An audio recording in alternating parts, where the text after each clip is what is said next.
It took us days, but we finally found them. Tell me about it. Let's just hope Shenron knows what a Ugandan chungus even is, let alone how to get rid of it. Well, it certainly can't be anything he can't. Kill it with fire! Yeah, that's kinda why we need him in this little ditty. Well, you ready to summon Shenron? As I'll ever be, I guess. Wait a minute, I almost forgot! Apparently, in order to summon Shenron, we need to commentate on something Dragon Ball related as an offering, and the person we got the last ball from gave us this to help with summoning Shenron. Wait, since when did Shenron care about commentating on some rando's video? Since recently, apparently. Besides, why would someone possibly lie to us like that? I can count all the reasons on both of my hands. But who went out of their way to find all the balls? I thought so.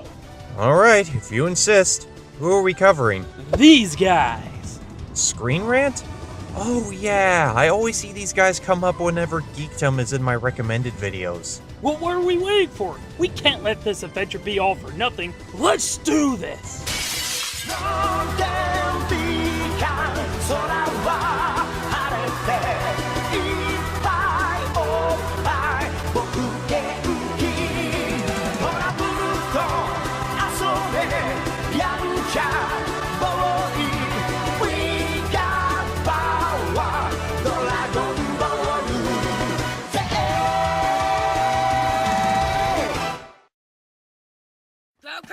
Goku is a jerk. Goku is the hero of the Dragon Ball series. Fans have called him noble, brave, and even virtuous. He never backs down from a fight and will always stand up for his friends and family. And why wouldn't he? He's the good guy. Or is he? If you take a close look at some of these episodes, you'll find Goku has a tendency to step over the line into flat-out jerkwad territory more often than you'd think. Even though he's inclined to see the good in everyone, even in his enemies, he helped contribute to his brother Raditz's murder, declining to wish him back to life. He made fun of Vegeta for defending his wife Bulma after she was assaulted by Beerus. That's really funny!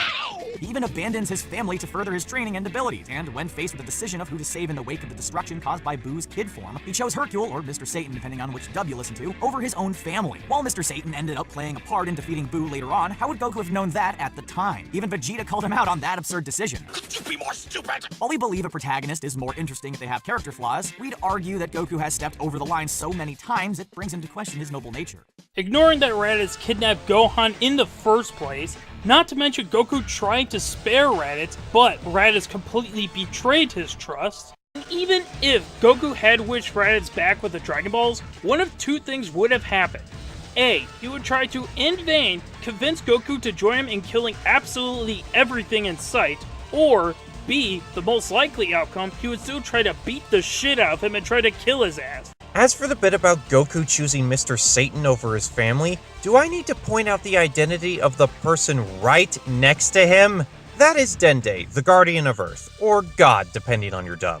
He's kind of sort of important because he's the guy who made the Earth's Dragon Balls at the time. Oh, and he has near instant healing powers. That's kind of helpful. Not to mention Goku actually wanted to save Gohan, Goten, Trunks, and Piccolo when Kid Buu was destroying Earth. There's even an establishing shot in dialogue from Goku stating, "We'll grab the boys and use instant transmission." But then Goku saw Mr. Satan and Dende standing close by, and Goku clearly thought he could save both of them. There's even a shot of Goku trying to use instant transmission, but he couldn't do it because he was, quite understandably, too stressed about running away from the cataclysmic death ball that would have instantly vaporized him if he touched it. And he had to have been trying to use instant transmission to reach Gohan and the others because he didn't tell Vegeta to grab onto him so that he could go with. He was likely trying to use instant transmission to grab hold of Gohan and the others, wait for Vegeta to get to him while at the ready, have Vegeta grab on, and then go. But then Supreme Kai shows up right in front of them, offering them an escape route. Goku likely weighed his options and thought that they'll all likely die if he keeps trying to save Gohan and the others. And if he and Vegeta die, the universe is guaranteed screwed.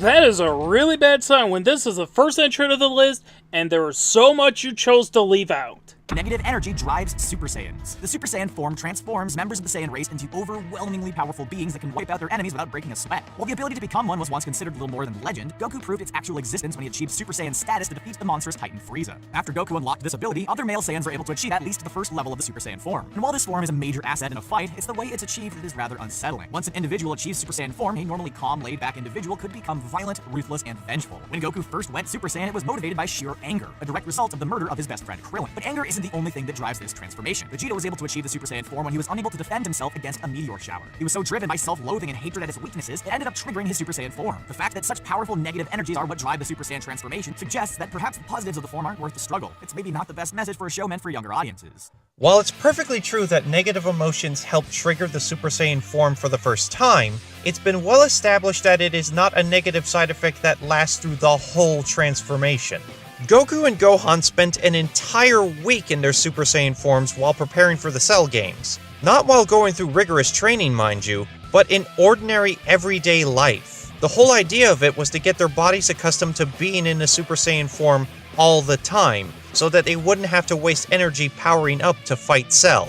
Plus, even before Dragon Ball Super and the Universe 6 Saiyans came along, it's shown that overwhelmingly negative energy isn't the only thing that could trigger a Super Saiyan. Case in point, Kid Trunks. If you look at the original DBZ, and even Kai for that matter, there was nothing to indicate he went through a traumatic experience to trigger him to become a Super Saiyan. The Cell Juniors. The villain Cell comes from an alternate future timeline and was designed by Dr. Gero to be the ultimate fighter. Made up of DNA from Goku, Piccolo, Vegeta, Frieza, and King Cold, amongst others, Cell has always been considered one of the more sophisticated villains in the Dragon Ball universe. When Cell manages to achieve his perfect form, he develops a number of new abilities, including one in which he can asexually produce a squad of Cell Juniors to do his bidding. Cell Juniors are similar in appearance but behave more like children, curious and mischievous. While they don't have the ability to regenerate, their power and stamina more than make up for this. In fact, their strength is considered comparable to that of Super Saiyan Vegeta and future Trunks. But how exactly is Cell producing these offspring? According to one Reddit user, the answer to this question has pretty icky implications. The theory proposes that because the twins Android 17 and 18 were absorbed into Cell, their reproductive organs could be inside of him. The notion that these siblings may have contributed in some way to the birth of the Cell Juniors is,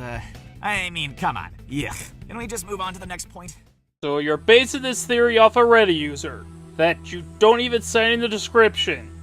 GG. Also, that theory sounds like it's either A, meant to be a sick joke because how do two humans create a miniature blue cell, or B, something out of a hentai manga. In fact, I've had about 10 chemical showers at this point. I've lost all my hair in places I didn't even know hair could grow. And yet, I still don't feel clean. Why do I always puke my guts out whenever something truly disgusting shows up? I'd be more concerned if you didn't. Anyways, it's far more likely it's because of Piccolo cells, since while they don't crap out offspring, Namekians can produce their own children by puking out the eggs without needing a partner. Seriously, why does Samus always complain about that? It looks so easy. How the fuck did you even get here? Magic Cloud. Who knew the power of boners makes you pure of heart? Cowardly Comie. Comie is the guardian of Earth and the creator of the planet's Dragon Balls. While he did demonstrate affection for Earth and humans in general, he grew disillusioned by humanity's selfish tendencies until Goku came along and restored his faith. He liked Goku so much, in fact, that he ended up offering Goku the role of Guardian of Earth. But despite his love for Goku, when it comes down to it, Comie is kind of a selfish punk. In order to win over the original Guardian and serve as a successor, Comie had to separate from the evil inside himself. This separation brought about the creation of Comie's evil twin, King Piccolo. This connection came into play during the Cell Saga, when Comie's reluctance to fuse with Piccolo resulted in countless deaths. Isn't Comie supposed to be the guardian of Earth? Why would it take him so long to make a decision that would ultimately save the planet? While it's understandable that Comie would struggle with the decision to give up his individuality, the fact that it takes him so long to do so seems to play against his status as Earth's great protector. In fact, Guru even goes so far as to state that if Comie had fused with Piccolo during the Saiyan Saga, the Saiyans wouldn't have held a candle to their power. There are two factors that would have made Comie understandably reluctant to fuse. 1. If he's gone, so are the Dragon Balls. They're essentially Earth's reset button, so if something goes wrong post-fusion, which it does, there's nothing to undo all the resulting damage. 2. If he were to fuse with Piccolo during the Saiyan saga before his big redemption through saving Gohan, how would he know that Piccolo wouldn't just use that power to take over the Earth after the Saiyans are killed? How would we know if Goku would be strong enough to stop him? But what if Comie asserts himself as the dominant personality of the fusion instead of Piccolo? Well, then the fusion wouldn't have happened. Piccolo was and still is a bit of a control freak. He would never allow himself to let go of his individuality for basically any reason. So in that sense, Comie is still far more selfless than Piccolo ever was. Ricky, are you sure that we aren't talking about Big Green? We never speak about Big Green. Anyways, there's also the fact that at the end of the original Dragon Ball, Comie entered the 23rd World Martial Arts Tournament, albeit while in a disguise, for the sole purpose of taking out Piccolo Jr., which, granted, he was unsuccessful at. Let's also not forget about the first movie, Dead Zone, where Comie actually was fighting the main villain, Garlic Jr. Sure, he got his ass handed to him in said fight, but this just shows there was more to take into consideration than what you're letting on. This is a serious problem with not just this entrant, but also throughout many parts of the video, where you completely omit scenes that would completely annihilate your theory. That comes off as being dishonest to your audience. Okay, we're skipping this bit here because there's not really much to talk about in terms of removing Saiyan's tails. It's perfectly logical to assume that Goten and Trunks' tails were removed as soon as possible, though I wouldn't call it childhood ruining. And there also isn't much to talk about in terms of Gohan suffering from PTSD, with the exception of one little bit that we'll be talking about very shortly. Fans have theorized whether or not this experience, along with his rough childhood, ended up scarring Gohan more than he let on. Some have suggested the persona he adopted following his battle with the Ginyu Force, the Great Saiyaman, is his way of coping with the post-traumatic stress brought on by the encounter. It's a depressing suggestion, but it's not too difficult to believe. No, Great Saiyaman was not Gohan's way to cope with PTSD, but more to keep his identity a secret, considering the rumors of a dude with yellow hair stopping crime. That was made very clear in the series. I don't know where the hell you got that from.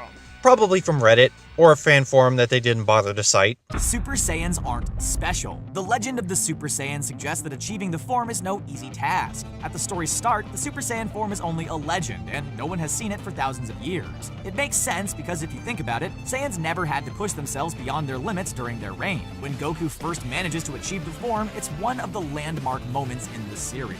A massive event with a huge amount of build-up leading up to it. But further examination leads to the realization that maybe it's not that difficult to achieve the form. It certainly takes some of the mystery and excitement out of the form when you see Goku, Gohan, and others hanging out and joking around as Super Saiyans. And while the mastered Super Saiyan form might seem impressive in theory, in reality it isn't all that special. In fact, this form's only advantage is that you can train while in it, but level 2 and 3 end up being much more powerful, despite the amount of ki energy they end up using. Let's face it, once little kids start going Super Saiyan, it takes away a lot of the excitement. Yeah, but at the very least, Goten and Trunks had genetics going for them. Goku was already able to go Super Saiyan at the time Goten was conceived, and Trunks had the Saiyan royal bloodline and the benefits of Saiyan-human hybrid genetics going for him. Gohan and future Trunks already established in the series that Saiyan-human hybrids tend to have hidden power reserves. Never mind too that this theory is more or less a running joke from the fanbase, like how power levels are bullshit. What else is new? Mrs. Briefs. Mrs. Briefs, the mother of Bulma and Tights, is stunning and beautiful. Sure, she's a bit of a ditz and completely oblivious to any serious situation around her, but she always seems to know where she's going, despite the fact that her eyes are closed most of the time. Her incredible good looks have always been a source of confusion for fans. After all, she's supposed to be pushing 70 during the Majin Buu saga, but she still looks like a 30-year-old model. So, what's the explanation? Supernatural face cream? Insane plastic surgery? Or is she an android designed by Dr. Briefs to retain her good looks for all of eternity? While it isn't confirmed in any of the official lore, many fans have suggested the latter option might be the case. The implications, however, are disturbing. Does this mean that Dr. Briefs was once married to the real Mrs. Briefs, but recreated her in robot form to retain her radiant, youthful appearance? And if that is the case, what happened to the real Mrs. Briefs? Is she dead? Is her personality programmed into the android's body? And what if her personality has been trapped against its will for years and years, but has never been able to escape her husband's clutches? Suddenly, that eternal grin and sunny disposition doesn't seem so chipper now, do they? This is just made up. Like, you just took Android 18 and turned her into Mrs. Briefs. Like, at least everything else up to this point was loosely based on things that happened. This is just, let's take Toriyama's tendency to go, fuck it, they don't know their real age, I'm not redesigning them, and turn it into something spoopy.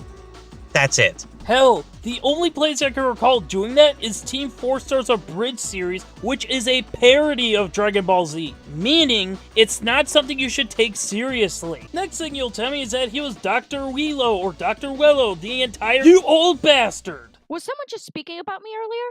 Hey, Mrs. Breathes, just wondering, how do you maintain your eternal youth? Anime aging is non-existent unless it's plot relevant.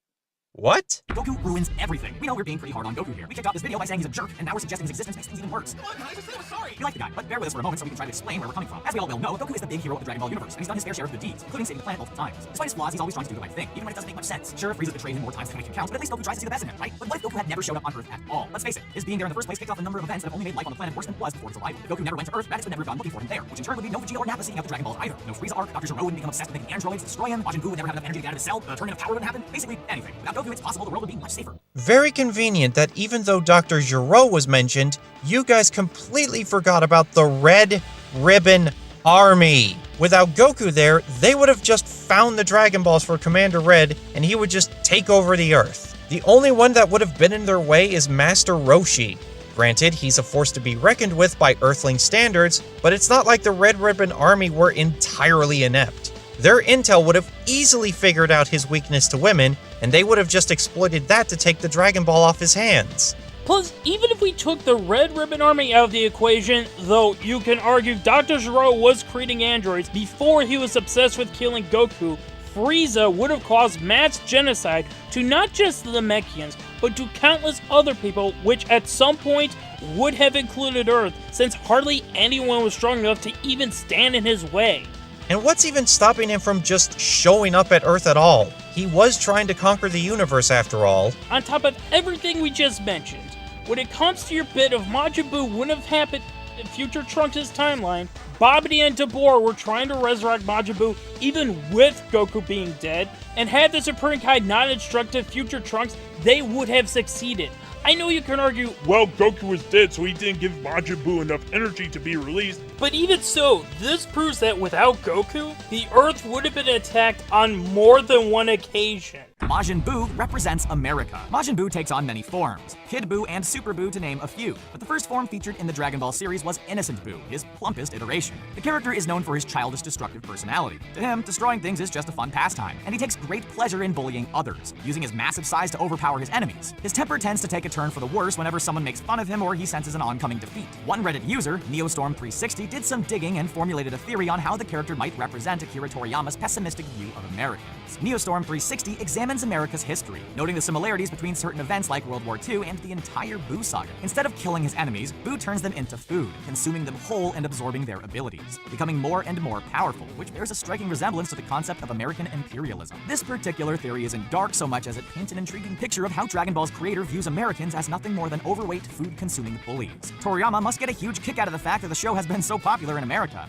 So I did some digging, and nothing I found even indicated Akira Toriyama dislikes America. What also doesn't help your argument with that Reddit user is... Don't tell me. He didn't cite his sources again? Exactly.